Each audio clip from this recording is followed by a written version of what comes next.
Individually, we'll go around and you have to give verbal consent to being part of this. So the Flourishing Futures research project is led by Young Brent Foundation, and the additional partners are Brent Council, MTVH, Hyde and Catalyst, which are merged into Peabody now. The project is focused on 3 estates in Brent: Chalkhill, Stonebridge and Church End, but it does have a wider focus across Brent as well. We are exploring with a group of 15 young people, young people's current experiences about employment, the role of parental support, the employment support that is available to young people. We're including the impact of ethnic and gender-based discrimination, and we're exploring the impact of Brent as a place as well. We are conducting a variety of methods in this research.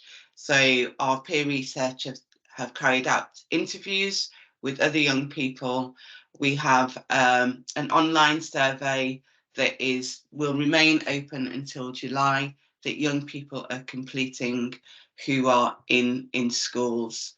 So as part of this exercise, we won't take any pictures, for example. We won't use people's name. I'm going to cheers you on that gulp, Tristan. We won't use people's names when we are using any examples in the reporting. So we wouldn't say, oh, Julian said this, that, or the other. We would say an individual who is working to support young people. So none of the sort of data would be identifiable in that sense. So this is voluntary. You're free to withdraw at any time. So even after today's conversation, you can say, actually, I don't want any of my views captured or recorded. What else is there? Yeah, you agree that the interview is being taped, so we're recording it. We won't, as I said, hi Janet, you can use cameras on, you can use cameras off. We're just capturing the sort of audio and it will be transcribed as part of the research. So I'm going to go around you all individually, and you have to, you can't just go, yeah. You have to say, I, Julian Allen, consent to taking part in the research. And is that okay with everybody? Yeah, so I'll just, to make it quicker, I'll just go round. So, Errol? I, Errol O'Flaherty, consent to it being recorded. Fantastic. Julian? Yeah, I, Julian Allen, give consent. Fantastic. Linda?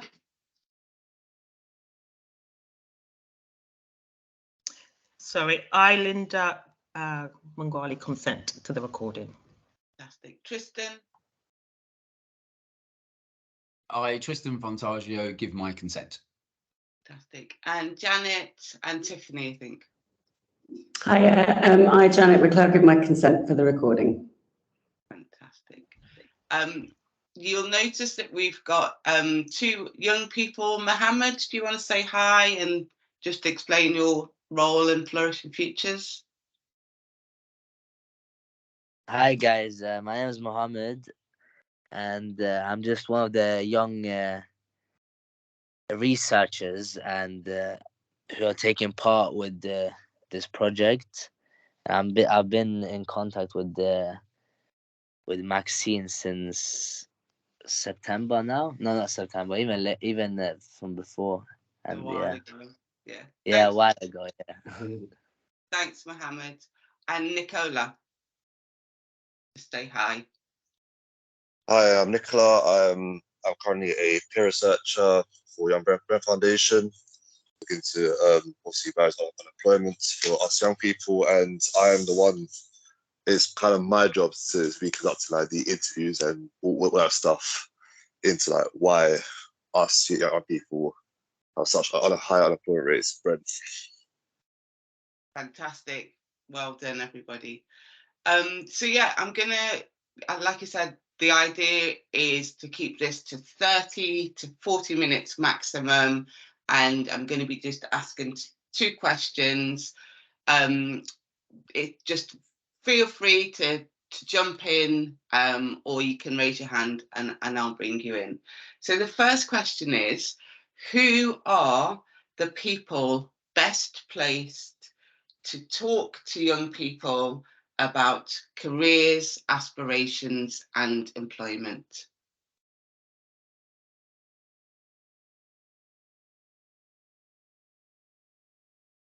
Tristan, go for it.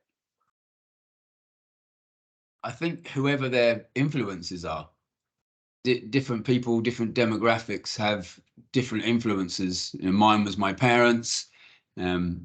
Some people it's their teachers. Some people it's an uncle or whatever.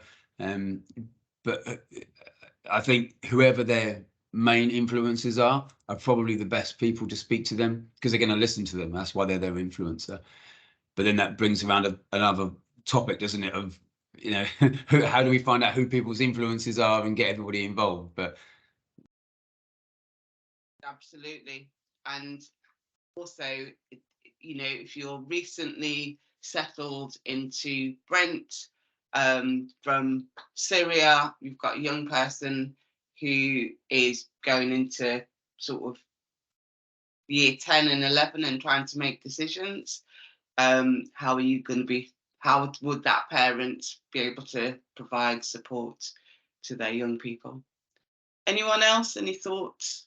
I would say along the lines of a bit like what Tristan was saying, like youth workers, also some of the slightly older pairs as well. So if we do have older young people that are slightly ahead and maybe into employment or doing some sort of training, it would be good for them to share their experiences with them as well.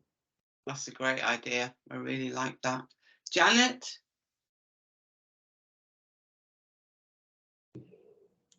Sorry, yeah, I'm just trying to get this on. Yeah, I was going to say what Julian said as well. We find it quite effective to get slightly young people, say, for example, going through an apprenticeship program or just into employment, to come along into the schools. So people that they can identify with or see them being at in a couple of years' time, we find that works quite well to reach them. Thank you. Brilliant. Any other thoughts? yeah, we always try and do like that, like real life examples of people who have gone through our training, and just to show stepping stones. I mean, a lot of what we find is a lot of young people that we speak to want the £50,000 work from home job now, and that's further down the line. You know, my first job was making 1,000 window handles a day for £110 a week. I mean, come on.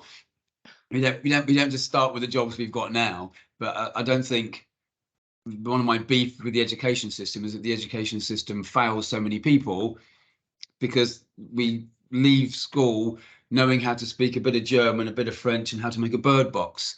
They're not helping us anymore. We don't need that. We need something different. And that's a different topic entirely. But what we try and do when we do marketing is put together, you know, this person joined us when they were 23 years old, and then after 6 months they got X, Y and Z qualifications, and now they're working, and 2 years later they got a promotion, and just so people can see it actually happening.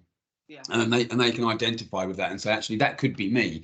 Whereas sometimes when I go and speak to young people directly, they just say, what does this guy know? He doesn't know anything. He's not my influencer. He's nobody to me. I'm not going to engage with him. You know, he doesn't have any answers that relate to me. Whereas if they can actually see an example they can relate to, it's more powerful for them. Yeah, absolutely. What sort of age do you think that these conversations with the influencers should be happening? From birth would probably help. Oh, brilliant.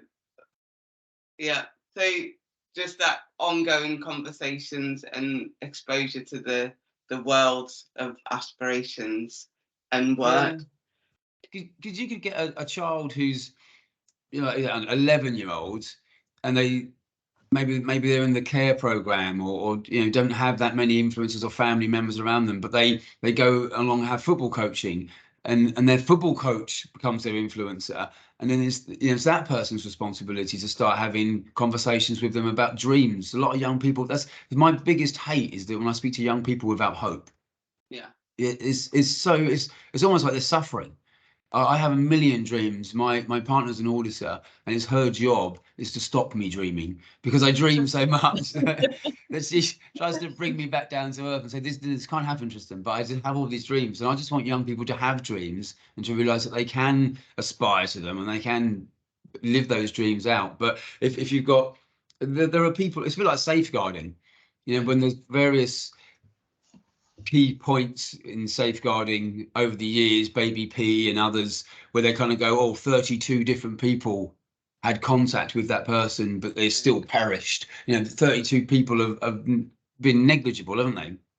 And it's the same with young people when we're talking about finding them a career and giving them the desire to want to go and do well for themselves.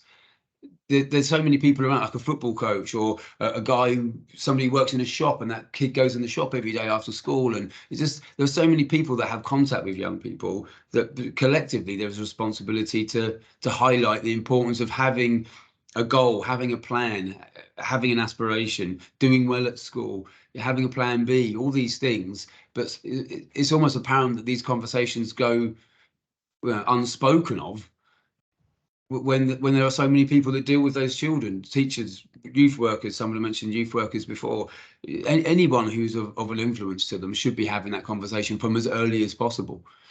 That's a really powerful image in the way you've described this, having a contextual safeguarding approach that isn't just focused on some of the things that we're working on, like the reduction of violence in communities, but also recognises that to support young people to be financially free, as some of our peer researchers have said, that if we had a contextual safeguarding outlook, that I think that would improve the system. It leads me on nicely to my second question about where do we see the opportunities for improving access in Brent to volunteering, work experience, and obviously employment. Where are there potential opportunities? Can I just say something? Just to sort of go back to the discussion about influence. And I think with children, I think we start with passion. I think what we tend to do is we tend to sort of not listen to their passion. We tend to ask them, what would you like to become? You know, so we kind of give them options. And I think starting from passion kind of gives them the standpoint of where they can start thinking about who's going to be my influencer after I identify what my passion is. And I think schools as well also need to also think about not to diminish their passion, whether they want to be a bricklayer. I think it's just really nurturing that. And that should start from a young age. And in terms of sort of access to work experience, and I think it's something that schools needs to start from the beginning. And I think this is really important, that when you start from the beginning, kids starts really identifying their own areas of, you know, if they hear a little bit when they're like 7 from somebody who is, let's say, a director of a company. I think also taking that away, as in not police officers, not health workers, but someone who's at the board center of an organization. So then they understand the real value of, I can also be a head of a company, not just a policeman, not just a nurse, and not just. So I think that's something that needs to sort of be implemented in terms of starting maybe at the age of 7, 8, and then gradually moving, because work experience becomes very, very late in children's sort of in where they're placed in terms of now identifying, oh, you know, I don't know what I want to be, because you've kind of missed all the key ages in a child's life. And then you sort of come into the end where there's already been a lot of influence from their peers. So things like that. So that's just something to add to it. That was brilliant. Thank you, Linda. Over to Janet. Yeah, I totally agree with that about identifying the passions and then, you know, nurturing that and then seeing what links with that passion rather than the other way around. I really like that. We were just discussing, I think, access to opportunities and work experience is really time consuming for youth organisations and for schools. And what we often hope for is a better facilitation within the borough of links between industries and businesses and youth organisations, so that those structures are there. You know, there are things like the youth friendly employers badge and things like that, but I think there's so many different organisations doing this. There needs to be kind of more structure, and I think it needs to be more local structure to access these opportunities easily and simply, you know. Yeah. And I think some of the challenges around that better and improved structure is because of the competition and funding that constantly drives actually poor decision making as well. Yeah, exactly. So that would be like a policy change that would improve the infrastructure. Yeah, I think so. And yeah, exactly, something like that. Fantastic. Any other? Yeah, what I would say for me, I'm fairly new to Brent myself. I think where I see the kind of opportunities is basically in terms of, like, say, my centre in Neasden now, how we do some partnership work with other organisations within Brent. Just things like network meetings, daily open days and things like that. So I've been in my position since the end of January. Well, yeah, the end of January, but I don't feel that I've managed to do a lot of outreach work, getting to know the other organisations and what you guys do. So I think the partnering working relationship needs to be kind of strengthened and stuff. I know myself, I've been busy with getting the site ready, but at the same time, it would be nice to know even who's in this meeting now and what services we will offer and what sort of collaborative work we can kind of do together. Yeah, definitely. If the Janet, which organisation are you from and what's your main focus? Did you say me? Yeah. So actually, we were really lucky to be introduced. You've met Julian, haven't you? Yeah, we met Julian, and that was facilitated by John Lyons. Yeah. And I think that the role of John Lyons and Young Brand Foundation and these more umbrella organisations are so useful. And I totally agree with Julian. It would be really good to have some more networking events so that we're not these smaller organisations that, as you say, are so busy hand to mouth looking at funding and delivery. If we could have these structured networking so that we can do more signposting and referrals to other organisations doing the correct, you know, for us, it was great to meet Julian. We don't do much with entrepreneurship, so that's a really good link. And I'm sure exactly there's loads of organisations that we could really benefit, our young people could benefit if we knew what they were doing well. Yeah. It's a good idea, Julian, definitely. And Errol, QPR? No. Hi, I'm employability coordinator for QPR Trust, which is a charity arm to the club. And Linda? Basically, I deal with, I oversee work experience, volunteering, and traineeships for the club. So. Brilliant. Linda?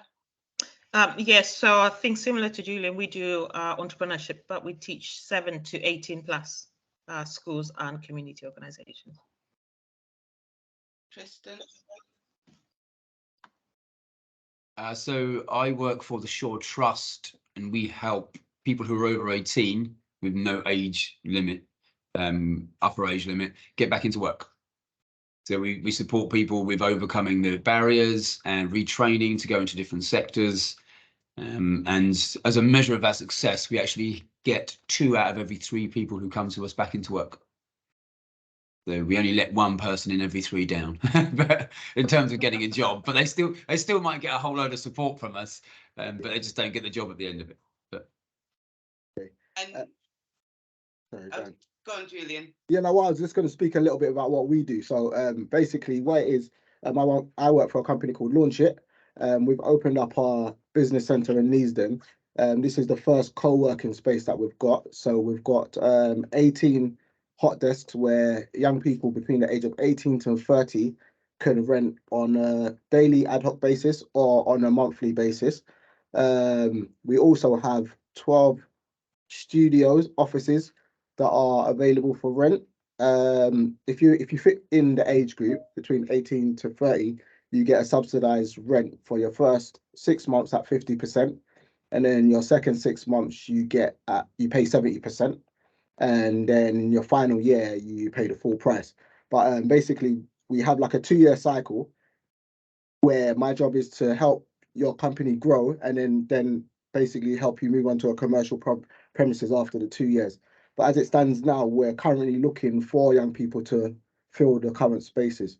And we also have another floor which we might be looking at renting out commercially. So I'm in the process of looking for clients and tenants. So if anybody could point me in the right direction, that would be great. Or if you have any young people to refer over. Brilliant. Go for it, Tristan. Yeah, we, as part of our program, we have a self-employed program that lasts 6 months called Be Your Own Boss. So it might be good to link those, your organisation up with Be Your Own Boss that we run, because we help people. We give them basically 3 months worth of specialist support to start their own business, and then they get 3 months of our specialist support of hand holding once they've started. But if they were to fall into the category, the age group that you're talking about, then we could signpost them directly over to you to get that 50% off and all that kind of stuff. So, yeah. Brilliant. Connections made. Back to where you see opportunities for improvement. So we definitely know that it's challenging. So as Julian's just demonstrated, that a live example of coming straight into Brent, having an amazing entrepreneurship program for young people, and almost like not knowing the journey to connect some of the dots. Tristan, is that your hand still up? Technical, no. And obviously I think the fact that this is a group of organisations that we work with at Young Brent Foundation, who we've got really good knowledge about what you all do, and again just being in this space and seeing how, do you all know each other well? Have you met before? No.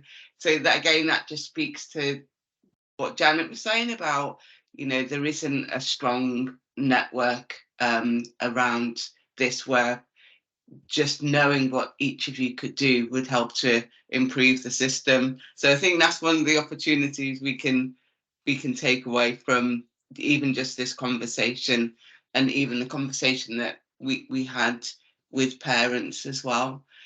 So I'm not sure if you are working in other areas, what learning could Brent benefit from that you've seen in other areas that does work slightly better for young people?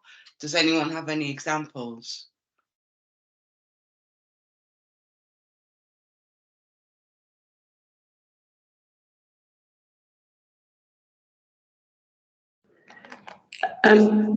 Yeah, hi. I was just going to say, not necessarily outside Brent, we've always worked in Brent, but in the school we're in now in Alperton, there's a really passionate, engaged teacher here, Anthony, and he does business breakfasts every week. Is that right? Every week during term, he gets 3 or 4 different employers in, and he gives them breakfast, and they come and speak to students. And he keeps these links going each week. I mean, this is totally off his own back. Wow. And then he's got these really good links with businesses for work experience and careers fairs and other opportunities. I mean, it's a lot of effort to do that, but I think something like that in a monthly business employment networking thing, which is just what we've been saying. But I think that's a way that a model that he's using that is really effective. And it's probably easier because it's taken place in the school. So people going into that environment, that flexibility to be in different environments is definitely helpful. That's it. And I think what's it's really useful for the employees as well to talk to a different group of young people every week. So the conversation is two-way. You know, it's not just that they're getting something from the employers. It's a definite two-way channel of communication. Great. Tristan? When I was working in Essex about 6 years ago, the fire brigade said that they ran a program called Firebreak. Basically for, I can't remember how long, it lasts 1 week. But they got young people who were offending to go on, basically they had to go into the fire station every day for a week. And they learn different skills like punctuality, discipline. They have to do different things around the station. And on the last day, they have to get completely kitted up. And they go into the burning building with all the apparatus on and save the mannequin and do the CPR and all the rest of it. And then they have a passing out parade at the end, falling out, passing out parade.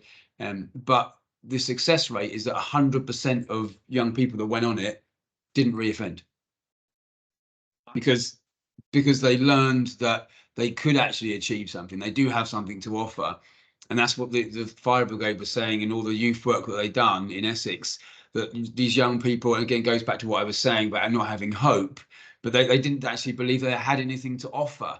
If they weren't doing well at school, they were kind of ostracized as being the black sheep in the classroom and the troublemaker and all that kind of stuff. And so then they just disengaged from education, and that's why they went down the road that they've gone down. But Firebreak showed that they were capable of being part of a team, and they were capable of achieving something and going into the building and saving the mannequin and all that kind of stuff, and actually gave them belief in themselves. Yeah. And none of them went on to reoffend. So I've been speaking to West London Fire Brigade about doing a similar thing, but for adults who, when we were talking, we help people that have been unemployed for 10, 20 years. And we help people with significant barriers, mental health conditions and things like this. And so many of them are so downtrodden that if they could start our program by going on a similar thing to Firebreak, which is for young people, then that would help their outlook on life, their outlook on the program, and the support that we're going to give them would be on a positive note from the very beginning. But if they could do a similar thing that they do in Essex, but in West London or in Brent, for young people to go on that, and you could even do a pilot scheme where you take 10 people that are on gangs, or in gangs rather, and then put them on Firebreak, and then see if they want to continue being a part of the gang or want to go on a different road. It's an option. I definitely think programs that take young people away from the local environment, provide challenging tasks such as the residential, where they're climbing something, or almost like the Duke of Edinburgh award programme, that definitely increases young people's hope and gives them the opportunity to explore the things that they can do really well. Yeah. I think that's the important thing, letting them have an opportunity to try something that they wouldn't already, get that exposure to. Yeah. Well, folks, that is what I call a focused group.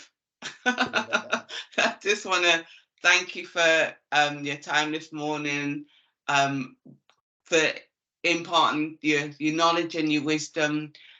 I would definitely say that there is hope, because through this, we can start to work with young people to look at solutions, and the same sort of themes come up, no matter who we speak to. Sort of very fragmented, bringing people together is going to make things a hell of a lot easier.